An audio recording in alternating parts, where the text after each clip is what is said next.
এটা খুবেই ভাল খবৰ লৈ আহিছোঁ। ইউকো বেংকৰ ফালৰ পৰা বহুকেইটা পদ মুকলি কৰা হৈছে, যিকেইটা পদ আপোনালোকৰ এপ্ৰেণ্টিছশ্বিপৰ বাবে থাকিব। যিসকলে বেংকিং ছেক্টৰত কাম কৰি ভাল পায় তেওঁলোকৰ বাবে এটা ভাল খবৰ। ইয়াতে আপোনালোকৰ পোষ্টৰ সংখ্যা প্ৰায় 532টা পষ্ট মুকলি কৰা হৈছে আৰু নাম্বাৰ অফ পোষ্টৰ সংখ্যা যিটো আমাৰ অসমত আপোনালোকৰ 24টা পদ দিয়া হৈছে।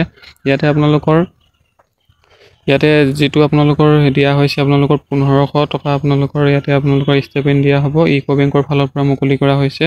নেক্সট আহিলে এজ লিমিটটো এতিয়া কিহৰ পৰা কাউণ্ট কৰা হ'ব। ইয়াতে যিসকল জেনেৰেল কেণ্ডিডেট হয় তেওঁলোকৰ বাবে মিনিমাম এজটো আপোনালোকৰ 20 বছৰ হ'ব লাগিব আৰু আপোনালোকৰ মেক্সিমাম এজটো আপোনালোকৰ 28 বছৰলৈকে ইয়াতে এপ্লাই কৰিব পাৰিব। এজ ৰিলেক্সেশ্যন দিয়া হৈছে ইয়াতে SC সকলৰ বাবে 5 বছৰ, OBC সকলৰ বাবে 3 বছৰ আৰু PWBD কেণ্ডিডেট সকলৰ বাবে 10 বছৰ।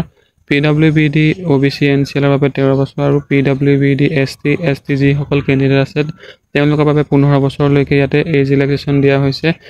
ইয়াতে কোৱালিফিকেশ্যন কিমান কি দৰকাৰ হ'ব সকলোখিনি ইয়াতে ইনফৰমেশ্যন দিয়া হ'ব। আপোনালোকে ভিডিঅ'টো শেষলৈকে চাই থাকক। ইয়াতে এডুকেশ্যন কোৱালিফিকেশ্যন লাগিব। ইয়াতে গ্ৰেজুৱেট ডিগ্ৰী মানে আপোনালোকৰ যিকোনো ষ্ট্ৰীমৰ পৰা হ'লে আপোনালোকে গ্ৰেজুৱেট ডিগ্ৰী হ'ব লাগিব, তেতিয়া আপোনালোকে এইকেইটা পদৰ বাবে এপ্লাই কৰিব পাৰিব। ইয়াতে গ্ৰেজুৱেটটো আপোনালোকৰ আফটাৰ আপোনালোকৰ 1/4/21 ভিতৰত আপোনালোকে কৰা হ'ব লাগিব, তেতিয়াহে এপ্লাই কৰিব পাৰিব। ইয়াতে আপোনালোকৰ এপ্লিকেশ্যন ফিজটো আপোনালোকৰ দিয়া হৈছে।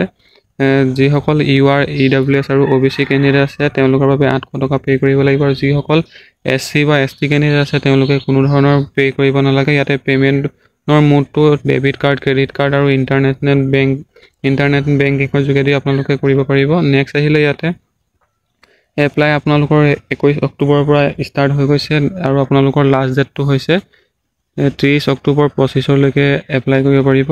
ইয়াতে এডভাৰটাইজমেণ্ট ডিটেইলছত ক্লিক কৰিলে ক'ত কিমান পদ আছে ইয়াতে আপোনালোকে সকলোখিনি পাই যাব। ইউকো বেংকৰ ফালৰ পৰা মুকলি কৰা হৈছে। যিসকলে বেংকিং ছেক্টৰত কাম কৰিম বুলি ভাবিছে বা বেংকিং ছেক্টৰৰ বাবে অপেক্ষা কৰি আছিলে তেওঁলোকৰলৈ এটা গুড নিউজ। নেক্সট আহিলে ইয়াতে আপোনালোকৰ অসমত কিমান পোষ্ট আছে ইয়াতে দিয়া হৈছে। ইয়াতে SC সকলৰ বাবে এটা পোষ্ট, ST সকলৰ বাবে 3টা আৰু OBC সকলৰ বাবে 7টা, EWS সকলৰ বাবে 2টা আৰু UR কেণ্ডিডেট সকলৰ বাবে 11টা পোষ্ট দিয়া হৈছে। ইয়াতে টোটেল চিটৰ সংখ্যা 24টা। যিসকলে বেংকিং ছেক্টৰত কাম কৰিম বুলি ভাবিছে বা এপ্ৰেণ্টিছশ্বিপ কৰিম বুলি ভাবিছে তেওঁলোকৰ বাবে এটা খুবেই ভাল খবৰ।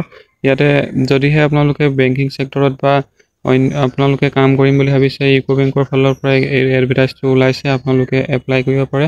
21 তাৰিখৰ পৰা অনলাইন আবেদন ষ্টাৰ্ট হৈ গৈছে আৰু আপোনালোকে 30 অক্টোবৰৰ ভিতৰত অনলাইন আবেদন কৰিব লাগিব। যদিহে আপোনালোকে ইচ্ছুক হয় তেন্তে এইকেইটা পদত আপোনালোকে এপ্লাই কৰিব পাৰে। ধন্যবাদ। জয় অসম।